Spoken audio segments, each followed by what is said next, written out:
Poročile na Koroškem radiju. Z vami je Jurij Berložnik.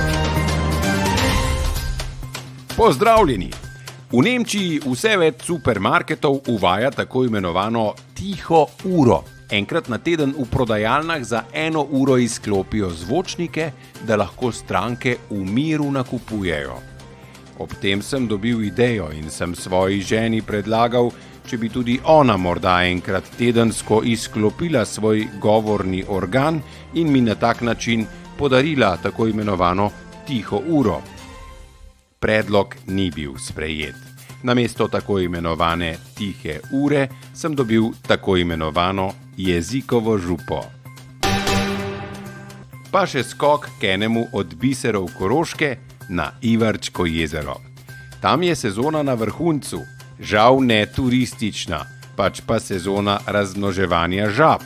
Tudi prav, vse je za nekaj dobro. Včasih, ko je bilo Ivarčko še točka, so se na parkirišču pod jezerom z razmnoževanjem ukvarjali tudi ljudje.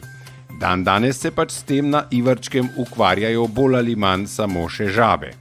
Kaj pa jim manjka konec koncev? Obiskovalci jim ne težijo, pa še super razgled na Uršljo goro imajo. Ja, včasih je človeku kar žal, da ni žaba, kaj ne? Kvak, kvak. To so bile poročile na Koroškem radiju. Kis pa je trep.